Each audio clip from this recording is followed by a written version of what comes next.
আমার পরে কোনো নবী নাই। গোলাম আহমদ কাদিয়ানী নবী? নবী? পৃথিবীতে এমন কোন নবী আসেন নাই যার নাম মুফরাদ কিংবা একক শব্দে নাই। আমি মনে হয় বুঝাইতে পারিনি। একক শব্দে প্রত্যেক নবীর নাম, পৃথিবীতে যত নবী এসেছেন প্রত্যেকের নাম। আদম কয় শব্দ? ইব্রাহিম, নূহ, মুসা, ঈসা, দাউদ, প্রত্যেক নবী আলাইহিস সালাতু ওয়াস সালামের নাম একক শব্দে। এখন যদি আমরা জিজ্ঞেস করি যারা দাবি করে যে তাদের এই নবী, নাউজুবিল্লাহ, এই গোলাম আহমদ এই নবী তাদের নবী, তাইলে জিজ্ঞেস করলে যে আপনাদের নবীর নাম কি, বলা শুরু করবে মির্জা গোলাম আহমদ কাদিয়ানী। কয়টা হয়েছে? কয়টা হয়েছে? তাইলে একক হইল? এই যে বুয়া নবী প্রমাণিত হয়েছে তো। আল্লাহ পাক বলতেছেন মা কানা মুহাম্মাদুন আবা আহাদিম মির রিজালিকুম ওয়ালাকিন রাসূলুল্লাহ।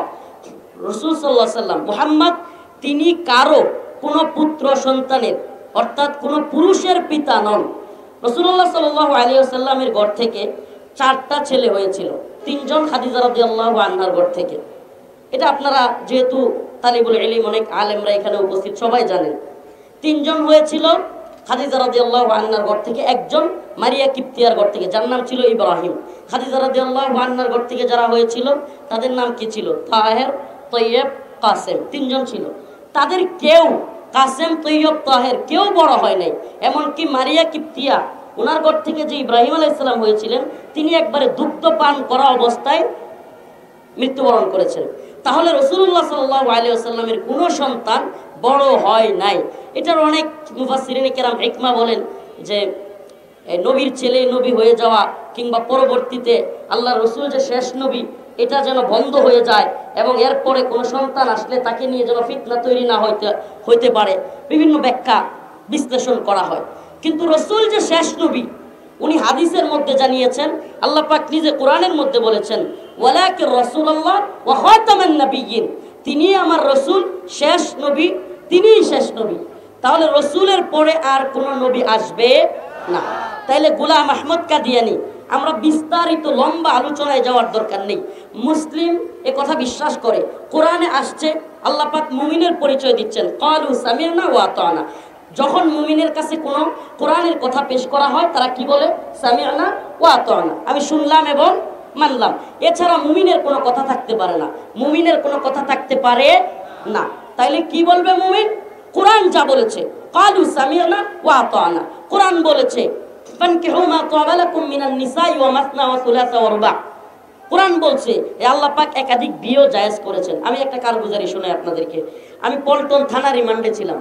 এই অবস্থায় জাহিদ নামে একজন এসআই হঠাৎ করে শাইখুল হাদিস ইবনে শাইখুল হাদিস আল্লামা মামুনুল হক দামাত বারকাতুহু একাধিক বিয়ে করেছেন, এটা নিয়ে কথা উঠছে। সে আমারে গালিগালাজ শুরু করছে, তোরা কি ফতোয়া পাইছিস, কোথা থেকে পাইছিস, আমরা একটা নিয়ে থাকতে পারি না, তোরা 2-3টা কথা বলিস। আচ্ছা, সে একটা নিয়ে থাকতে পারে না, এটা তার সমস্যা, হয় ধ্বজভঙ্গ না হলে বউ পিঠা, হয় যৌন সমস্যা আছে না হলে ধরে বউ পিঠা। সে এমন খেপা খেপছে আমার প্রতি, আমি নাম বলতেছি, পল্টন থানা এসআই জাহিদ। সে এক পর্যায়ে আমি যখন বলছি ফানকিহু মা তাবা লাকুম মিনান নিসা মাসনা ওয়া সুলাসা ওয়া রুবা, আল্লাহ বলছেন তোমরা 2টা 3টা 4টা পর্যন্ত বিয়ে করতে পারবা, মহিলাদের থেকে যাকে পছন্দ হয়।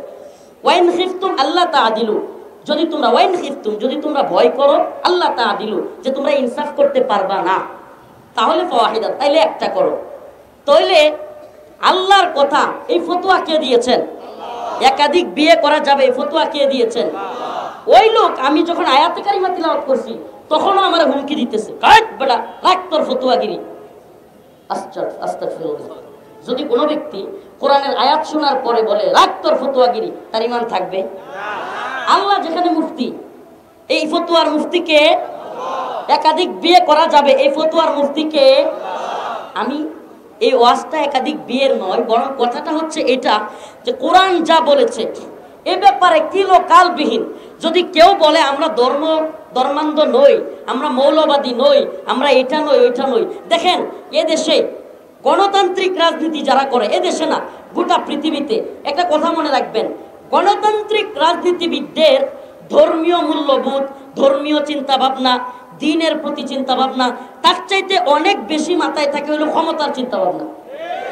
এটা একটা মাথায় ঢুকান যে গণতান্ত্রিক রাজনীতি তথাকথিত এটাতে যারা জড়ায় গেছে এদের মধ্যে টেন্ডেন্সি এটা থাকে যে আমি কিভাবে ক্ষমতায় যাব।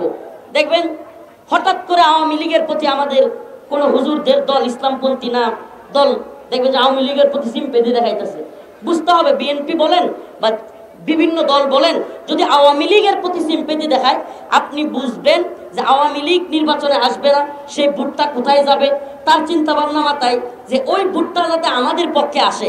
এই জন্য দেখবেন বিভিন্ন ধরনের আমরা মৌলবাদী না, আমরা ফেসিস্ট না, এই ধরনের কথাবার্তা বলা শুরু হবে। প্রিয় ভাইয়েরা আমার, বন্ধুগণ আমার, আমার বক্তব্য সেটা নয়। বক্তব্য ছিল যে আল্লাহ যা বলেছেন তা মেনে নেওয়া। মুসলিমের নমুনা হলো ক্বালু সামি'না ওয়া আতা'না। আল্লাহ যা বলছেন শুনলাম এবং আমি কি বুঝাইতে পারতেছি না, আমার সময় খুব কম, সংক্ষিপ্ত সময় দেওয়া যাবে, এই জন্য একেবারে টু দা পয়েন্টে কথাগুলো বলতেছি। এক্ষেত্রে আল্লাহ পাক যেহেতু বলছেন মা কানা মুহাম্মাদুন আবা আহাদিম মির রিজালিকুম ওয়ালাকিন রাসূলুল্লাহ ওয়া খাতামান নাবিয়্যিন, যে তিনি শেষ নবী, ওয়া খাতামান নাবিয়্যিন বলে আল্লাহ পাক শিলমোহর মেরে দিয়েছেন। গোটা পৃথিবীর সবাই মিলেও যদি কাদিয়ানীরে নবী বলে, কাদিয়ানী কি নবী হবে? নবী হবে? একটা কথা আমি একটু কোট করতেছি, একটু মনোযোগ দিয়ে শুনবেন। এই কথাটা একটু শ্রুতের বিপরীত, তো কারো কারো বুঝতে কষ্ট হইতে পারে। এতক্ষণের আলোচনা এই জন্য করছি। আচ্ছা আমাকে বলেন, কাদিয়ানীরা কাফের, এই কথাটা কি রাষ্ট্র বললে কাফের হইব? এই সরকার কি আর কাফের কইব? যে সরকার মদের লাইসেন্স দেয়, যে সরকার পতিতালয়ের লাইসেন্স দেয়, যে সরকার সুদের লাইসেন্স দেয়। আমি মনে কিছু নিবেন না, আমি ছোট মানুষ কিন্তু ব্যতিক্রম মানুষ। আরে কাদিয়ানীকে কাফের ঘোষণা করলে রাষ্ট্রে থাকতে পারবে, এই ফতোয়া কই পাইছেন আপনি? চ্যালেঞ্জ করলাম, গোটা পৃথিবীর মুফতি নিয়ে বসেন, গোটা পৃথিবীর ফতোয়া তালাশ করেন। কাদিয়ানীরা হলো জিন্দিক কাফের। শুনেন, ইহুদি, খ্রিস্টান, হিন্দু আসলি যারা কাফের তারা জিজিয়া দিয়ে মুসলিম রাষ্ট্রে বসবাস করার অধিকার থাকে, কিন্তু যারা জিন্দিক মুরতাদ কাফের এরা কোনোভাবেই মুসলিমদের ভূমিতে থাকবার মতো অধিকার রাখে না। তা আমাদের কিছু সরল মনা হুজুররা আমি প্রায়ই শুনি কইতে থাকে যে আমাদের সমস্যা নাই, কাদিয়ানীরাও থাকুক, কিন্তু তাদেরকে কাফের ঘোষণা করতে হবে। আরে ভাই, কাফের ঘোষণা করলে রাষ্ট্র তারপরে থাকতে পারবে? এরা কি আসলে কাফের নাকি?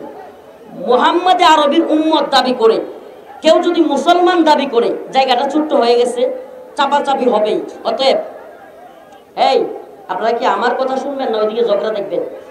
আপনার ঝগড়ার প্রতি ইন্টারেস্ট থাকলে ওখানে যান। আমার কথা শুনবেন না ঝগড়া দেখবেন? তাহলে আমার কথা শুনলে ওইদিকে একেবারে সব মইরা সাফ হয়ে যাক, এদিকে থাকবেন। এই হাত তুলেন, লিল্লাহি তাকবীর, লিল্লাহি তাকবীর। এদিকে তাকান। আবারও বলি, আবার কথাটা একটু কোট করবেন খুব ভালোভাবে, শ্রুতের বিপরীত কথা তো। আপনারা দেখবেন খতমে নবুয়তের যত সম্মেলন আছে সবগুলো থেকে আহ্বান করা হয় কাদিয়ানীদেরকে কাফের ঘোষণা করতে হবে, রাষ্ট্রীয়ভাবে তাদেরকে নিষিদ্ধ করতে হবে। আমি বলি, আচ্ছা যেই রাষ্ট্র আপনার রবের বিধান মদের লাইসেন্স দিচ্ছে, এরা আবার কিসের কাদিয়ানীকে কাফের ঘোষণা করবে? যেই রাষ্ট্র আপনার রবের বিধান পতিতালয়, বেশ্যাগিরি এটার লাইসেন্স দিচ্ছে, এরা ভাই আপনি বলেন পশ্চিমারা কিংবা ইহুদিরা, পশ্চিম ইহুদি খ্রিস্টান, এই কাদিয়ানীদেরকে মদদ দিচ্ছে কারা? আমাকে বলেন, এই কাদিয়ানীদেরকে মদদ দেয় কারা? আপনারা জানেন কিনা কাদিয়ানীদের হেডকোয়ার্টার কোথায় জানেন? ইংল্যান্ড। মাশাআল্লাহ, কাদিয়ানীদের হেডকোয়ার্টার হলো ইংল্যান্ড, লন্ডনে। এদের অর্থায়ন কোত্থেকে আসে? কাদিয়ানীরা কখন আসলো? মির্জা গোলাম আহমদকে কখন মুসলিমদের বিরুদ্ধে দাঁড় করানো হলো? ইংরেজদের সাথে যখন উলামায়ে দেওবন্দের একেবারে ফাইটিং মুহূর্ত, ইংরেজরা দেখলো আদর্শিকভাবে মুসলমানদেরকে হারানো কোনোভাবে সম্ভবই না। সুবহানাল্লাহ, গোটা পৃথিবী একথা মানতে বাধ্য যে মুসলিমরা যদি আদর্শিকভাবে ঐক্যবদ্ধ থাকে পৃথিবীর কোনো শক্তি নাই মুসলিমদেরকে হারায়। এটার নমুনা একটু বোঝানোর জন্য বলি, এটার নমুনা দেখায় আফগানিস্তানে। আমাকে বলেন, আফগানের তালেবানদের সৈন্য বেশি ছিল নাকি রাশিয়ার সোভিয়েত ইউনিয়নের সৈন্য বেশি ছিল? সোভিয়েত পরাজিত হয়েছে নাকি আফগান তালেবানরা পরাজিত হয়েছে? হ্যাঁ, সোভিয়েত এমন একটা ইউনিয়ন ছিল যার ব্যাপারে বলা হতো সোভিয়েতের সূর্য অস্ত যায় না, এর মানে কি, সোভিয়েতের অধীনে এতগুলো দেশ ছিল একসাথে যে এক দেশে সকাল থাকলে আরেক দেশে বিকাল থাকতো। সোভিয়েতের সূর্য কি হয় না, অস্ত যায় না। তালেবানের কাছে আইসে সোভিয়েতের সূর্য তো অস্ত গেছেই, খুব একটা রাষ্ট্রে পরিণত হয়েছে। এতগুলো রাষ্ট্র ভাঙ্গা খান খান হইয়া শুধু রাশিয়া আছে। কি আছে? আচ্ছা আমাকে বলেন, যারা একটু রাজনীতি সচেতন, যারা জানেন সোভিয়েতের ট্যাঙ্ক, কামান, বিমান তালেবানের চাইতে কম ছিল না বেশি? তাইলে মুসলমানদের কাছে পরাজিত হওয়ার কারণ কি? সুবহানাল্লাহ, সুবহানাল্লাহ। ইসবিরু ওয়াসাবিরু ওয়ারাবিতু। আরে মুসলমানদের রব বলেছেন মুসলমানরা হলো সবরের প্রতিযোগিতাকারী। সুবহানাল্লাহ। আমরা কি? সবরের প্রতিযোগিতাকারী। ইসবিরু ওয়াসাবিরু ওয়ারাবিতু। আমরা এমন প্রতিযোগী যে মনে করেন দুইজন লোক একে অপরের হাত কামড়ে ধরছে। কি করছে? একে অপরের হাতে কামড় দিছে। কামড় দেওয়ার প্রতিযোগিতা, কে আগে শিকড় দেয়। কি করে? কে আগে বাবা গো কয়ে ডাক মারে। এখন মুমিন আর কাফেরে যদি এক লগে ইয়া দেয়, ধৈর্য গুণ, ইমানি পাওয়ার সবকিছু মুমিনের কম না বেশি? এই কারণে তালেবান বারবার জিতছে। আপনার আরেকটা উদাহরণ দিই, আমেরিকা, নেটো, সমস্ত জোট মিলায়া, নেটো জোটের ব্যাপারে যারা জানে, 48টা রাষ্ট্র। কয়টা? France, Japan, Italy, Germany, Russia, sorry Russia না, ফ্রান্স, জার্মান, ইতালি, এরপরে হলো আপনার কি বলে আমেরিকা ও ইউরোপ, ইউরোপের অনেক রাষ্ট্র। এতগুলো রাষ্ট্র একত্রিত হইয়া প্রায় 48টা রাষ্ট্র নেটো জোট গঠন করছিল। কি জোটের নাম? কি? সামরিক জোট। তুরস্ক ছিল। এতগুলো রাষ্ট্র একত্রিত হইয়াও আফগানিস্তানে আয়া জিতছে নাকি মায়ের খায়া বাপ ডাইকা নাকি খত দিয়া পালাইছে? হ্যাঁ, পালাইছে কি পালাই নাই? আমাকে বলেন, ফ্রান্স, জার্মানি, ইতালি, তারপরে আমেরিকা, ইউরোপ, সবগুলো রাষ্ট্রের চাইতে তালেবানের সৈন্য সংখ্যা বেশি ছিল? কামান বেশি ছিল? ড্রোন বেশি ছিল? মিসাইল বেশি ছিল? আরে ভাই কিছু ছিল না। একটা ইতিহাস বলি, এমনকি এক পর্যায়ে আমেরিকা এবং নেটোর বোমা হামলায় আফগানিস্তানের বিল্ডিং গুলো একেবারে পাউডারের মতো হয়ে গেছিল। এক পর্যায়ে একটা পাহাড় ছিল, তুরাবুরা পাহাড়। নাম কি? শুধু এই এক তুরাবুরা পাহাড়ে মুজাহিদরা, আমি শেখ আব্দুল্লাহ আজম রাহিমাহুল্লাহ তাফসিরে তাওবাটা পড়েছিলাম, এটার মধ্যে আসছে তুরাবুরা পাহাড়ে ওনারা নষ্ট রুটি, 3-4 দিনে নষ্ট রুটি খায়া খায়া জীবনযাপন করছে। সুবহানাল্লাহ। সেখান থেকে আজকের আফগান জাতি বিজয় তো আমরা সবাই দেখছি, কিন্তু ওই বিজয়ের সিঁড়ির নিচে কত যে শহীদের লাশ। আফগানিস্তানের এমনও এলাকা আছে যে এলাকায় কোনো গড়ে শহীদ নাই, এমন কোনো ঘর নাই। এমন কোনো ঘর নাই যেই ঘরে এতিম সন্তান নাই, যেই ঘরে বিধবা স্ত্রী নাই। কল্পনা করা যায়? তা আমরা বাংলাদেশে কয়জন শহীদ হয়েছি ইসলামের জন্য, দিনের জন্য? কয়জন কোরবানি পেশ করছি? কয়েকদিন করে কারাগারে থাকি, এতে আমগর মা বোন সবগুলো মিললে কায়েম দেয়া শেষ হয়ে যায়। এই হালত না? তো দিন বিজয় এত সহজ না। তো যে কথাটা বলতেছিলাম যে আফগান জাতি জিতছিল, তো ইউরোপ যখন দেখলো, পশ্চিম যখন দেখলো, ইংরেজরা যখন দেখলো যে আমরা মুসলিমদের সাথে ভারতবর্ষে কি করতে পারবো না, পারবো না, এরা চিন্তা করলো যেহেতু এদের মোল্লা ওমর আছে, আমাদের মোল্লা ব্র্যাডলি তৈরি করতে হবে। এদের থিওরি, এটা থিওরিক্যালি তারা দেখলো যে মুসলিমদের মধ্যে ফাটল ধরাইতে হলে মুসলিমদের মধ্য থেকে একদল মুনাফিক বের করতে হবে। কি বের করতে হবে? এই মুনাফিকের নাম হলো মির্জা গোলাম আহমদ কাদিয়ানী। এবং একে প্ল্যান করে ইংরেজরা। আপনি অবাক হবেন, এখনো আপনারা যে সমস্ত পণ্য দেখেন না, আরাফেল বলেন কিংবা প্রাণ কোম্পানি বলেন, এই সমস্ত কোম্পানিগুলোকে প্রচার প্রসার কিংবা হাইলাইট করা, টাকা পয়সা সবকিছু দিয়ে এগুলো সব করে হলো ইংরেজরা। এবং যত পারা যায় প্রমোট করে। একটা পর্যায়ে কাদিয়ানীদেরকে প্রমোট করতে করতে এমন জায়গায় নিয়ে গেছে যে কাদিয়ানীদের একটা অনুসারী গ্রুপ থাকবে। আপনি কি জানেন আমরা নতুন করে আরেক দলকে নিয়ে শুরু করছি? এতদিন ইজতিমায় বাধা দিতে দিতে আমরা ক্লান্ত হয়ে গেছি, অথচ এই কিছুদিন আগে কাদিয়ানীরা পঞ্চগড়ে ইজতিমা করছে। এটা খবর কারো কাছে আছে? অনেকে জানেই না কাদিয়ানীরা ইজতিমা করছে। কাদিয়ানীরা পঞ্চগড়ে ইজতিমা করছে, আমরা বলতেই পারি না। ইজতিমা করছে, ইজতিমা কাদিয়ানীদের। তো প্রিয় ভাইরা আমার, বন্ধুগণ আমার, আমি যে বক্তব্যটা আজকে রাখতে চাচ্ছি, এই কথাটা শুধু কোটটা মনে রাখবেন। আমার কথা হলো, যে ইংরেজরা কাদিয়ানীকে প্রমোট করেছে, কাদিয়ানীকে এখনো পৃষ্ঠপোষকতা করতেছে, আমাদের যে সরকারি আসুক, এই সরকারগুলো ইউরোপ, আমেরিকা কিংবা ভারতের কথা ছাড়া চলে?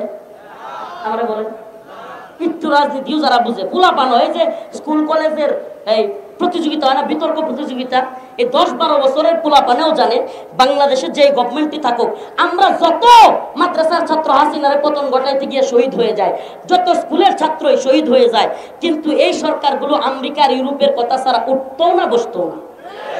এটা হলো বাস্তবতা, বুঝতে হবে। আমরা যতই আন্দোলন করি, যতই শহীদ হই, এদেরকে ক্ষমতায় যেটারেই আনবেন, দিন শেষে দেখবেন এরা হয় আমেরিকার কথা শুনতেছে, নাহলে ভারতের কথা শুনতেছে। বাংলাদেশের মানুষের কথা শুনতে এদের ভালো লাগে না। এদের অন্তরে, এদের সাবকনশিয়াস মাইন্ডে, অবচেতন মনে এরা গোলাম। এদের অন্তরের মধ্যে গোলামির জিনজির। এরা হয় কেউ ভারতের গোলাম, কেউ আমেরিকার গোলাম, কেউ লন্ডনের গোলাম, কোনো না কোনো জায়গার গোলাম। হাতেই কথাটা, আমরা কার গোলাম? কথা বলেন, আমরা কার গোলাম? আমি ঘোষণা করলাম, পৃথিবীর কেউ বলার দরকার নাই, আমার কোরআন বলছে কাদিয়ানি কাফের। রাষ্ট্র কি এর ঘোষণা করবে? রাষ্ট্র ঘোষণা করুক, রাষ্ট্র ঘোষণা করুক বা না করুক, কাদিয়ানিরা কাফের। এই কথা সত্য না মিথ্যা? এ রাষ্ট্র কেন পুরো পৃথিবী একসাথে বইলা কাদিয়ানিদেরকে মুসলমান বললো, গোলাম আহমদ কাদিয়ানিরা নবী বললে সে কি গোলাম নবী হয়ে গেছে? কথা বলেন নাই? ওলামায়ে কেরামের সামনে আমি এই প্রশ্নটা রাখলাম যে আমরা দাবির ক্ষেত্রে এটা মাথায় রাখতে হবে, জিন্দিক মুরতাদ কাফের, যেগুলো কাফেরদের অনেক ধরন আছে, আসলি কাফের মুরতাদ জিন্দিক কাফের এক না। জিন্দিকদের শাস্তি মৃত্যুদণ্ড। জিন্দিকের শাস্তি কি? আমারে বলেন, সাধারণ হিন্দু, সাধারণ ইহুদি, খ্রিস্টান, এদের শাস্তি কি মৃত্যুদণ্ড? এরা জিজিয়া দিবে, নতজানু হয়ে রাষ্ট্রে বসবাস করবে জিজিয়া চুক্তির মাধ্যমে। আমাকে বলেন, কোরআন সুন্নাহ থেকে পারলে একটা দলিল দেখান কি বলে মুরতাদ এবং জিন্দিকরা জিজিয়া দিয়ে বসবাস করতে পারবে? একটা দলিল দেখান, একটা দলিল দেখান। পারবেন না, কথা দিলাম পারবেন না। মুরতাদ এবং জিন্দিক কাফের, রাষ্ট্রে জিজিয়া দিয়ে বসবাসের কোনো বিধান নাই। হয় সে তওবা করবে, না হলে তারা কতল করা হবে। দুইটার একটা শাস্তি, একটাই, বিকল্প কোনো সুরত নাই। অতএব যারা মদের লাইসেন্স দিল, যারা রাষ্ট্রে প্রতিদানের লাইসেন্স দিল, যারা সুদের ব্যাংকগুলো খুললো, এই সুদের ব্যাংক খোলা, সুদের কার্যক্রম চালু করা, এটা আল্লাহর বিরুদ্ধে যুদ্ধ। এটাকে আমার কথা না আল্লাহর কথা? তো যেই রাষ্ট্র আমার আপনার আল্লাহর বিরুদ্ধে যুদ্ধ ঘোষণা করছে, সেই রাষ্ট্রে তারা কি ঘোষণা করলো না করলো এটা কিছু যায় আসে? পারলে কাদিয়ানিগুলোর সাইজ করে আমরাই দিমু, এরপরে আমরা প্রয়োজনে জেল কাটবো। কথা কয় না? সবগুলোরে ঠ্যাং ভাঙ্গা দিয়া রাষ্ট্রের লেগে বয়ে থেকে লাভ নাই। কাদিয়ানিরা যেখানে পাওয়া যাবে পিড়ে সাইজ করে দিতে হবে, এদেরকে পঙ্গু করে দিতে হবে, শায়েস্তা করে দিতে হবে। এরপরে যদি মামলা হয়, হামলা হয়, হাসিনাও দিছে, এরাও দিব, সমস্যা নাই। আমরা তো আল্লাহর জন্য কাজ করি না, এই সরকারের লেগিয়া। কনসেপ্ট ক্লিয়ার করতে হবে। যদি মনে করেন যে হাসিনা তো গেছে, এখন আমি সরকারে দুটো সেলফি তুলি, তাহলে কয়েকদিন পর আবার মাথা ঠোকাবেন আর হইলো টেনশন করবেন। আমাদের এত টেনশনও নাই, আমরা জানি এরা কেউ ইসলামপন্থী না। এই কথা মাথায় রাখেন, এরা কেউ ইসলামপন্থী না। এরা প্রত্যেকটাই এই দল ওই দল, যেই দলই বলেন, কেউ আমেরিকার এজেন্ট, কেউ ভারতের এজেন্ট। এজেন্ট না হইয়া বাংলাদেশের ক্ষমতায় আসতে পারে নাই। কারণ কি? আমরা স্বাধীন না। যত কথাই বলেন, আমরা স্বাধীন না।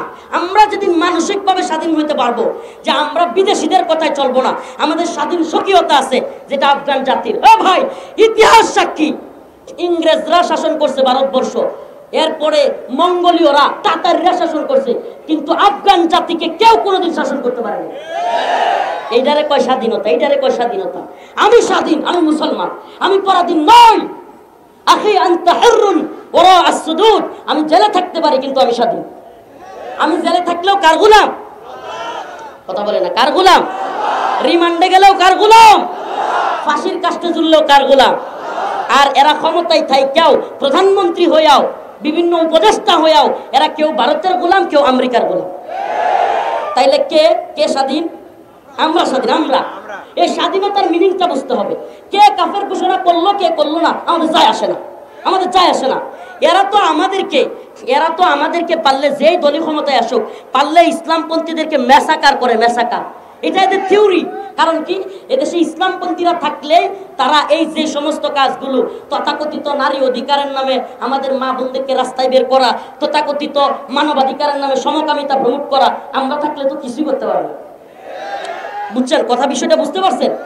আমার বক্তব্যটা আপনারা একটু ক্লিয়ারলি বোঝার চেষ্টা করেন। শ্রুতের বিপরীত বক্তব্য দিলাম।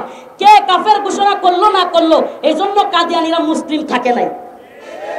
কাদিয়ানিরা মুসলিম না কাফের? বাংলাদেশে ঘোষণা করলেও কাফের, না করলেও। হাসিনা কইলেও কাফের, না কইলেও, ইউনূস সাহেব কইলেও কাফের, না কইলেও কাফের। এইটা ঢুকান। আর আরেকটা কনসেপ্ট কি, প্রয়োজনে হক্কানি মুফতিয়ানে কেরামের কাছে ফতোয়া চাইবেন যে হুজুর জিন্দিক কিংবা মুরতাদ যারা ইসলামপন্থী মুসলমান কিন্তু এরা কাফের হয়ে গেছে, এরা কি রাষ্ট্রে জিজিয়া দিয়ে বসবাস করতে পারবে? না, পারবে না। মুফতিয়ানে কেরাম এখানেও থাকতে পারেন, পারবে না। তাহলে আমরা যে বক্তব্যটা দেই, অনেক খতমে নবুয়ত সম্মেলন, আমার খুব কষ্ট লাগে, আমি ছোট মানুষ, আমি এত বড় আলেম না, কিন্তু আমার কষ্ট লাগে। কি রে ভাই, কি বলতেছে? জিন্দিক কাফের, যারা আল্লাহ রসুলকে মানে না, আবার মুসলমান দাবি করে, মসজিদ বানায়, এই জিন্দিকদের আবার কিসের রাষ্ট্রে বসবাস? মুসলিম রাষ্ট্রে জিন্দিকরা জিজিয়া দিয়ে থাকতে পারবে? থাকতে পারবে? একটা কাদিয়ানি কেউ ইসলামপন্থীরা সরকারে আসলে হয় ও তওবা করবি, নাইলে কল্লা ফেলায় দেওয়া হবে। এই হয় তওবা, নাইলে এটা শাস্তি, কাদিয়ানিদের শাস্তি। এটা কোরআন সুন্নাহ অনুযায়ী শাস্তি। ইসলামপন্থীরা ক্ষমতায় আসলে হয় তওবা, না হয় কি? এটা কোরআনের আইন। আল্লাহ পাক আমাদের সবাইকে বুঝার তৌফিক দান করুন, আমল করার তৌফিক দান করুন। দোয়া করবেন আমার জন্য, খাস করে আপনাদের কাছে দোয়া চাই। আখিরু দাওয়ানা আনিল হামদুলিল্লাহি রাব্বিল আলামিন। আসসালামু আলাইকুম ওয়া রাহমাতুল্লাহি ওয়া বারাকাতুহু। আলহামদুলিল্লাহি।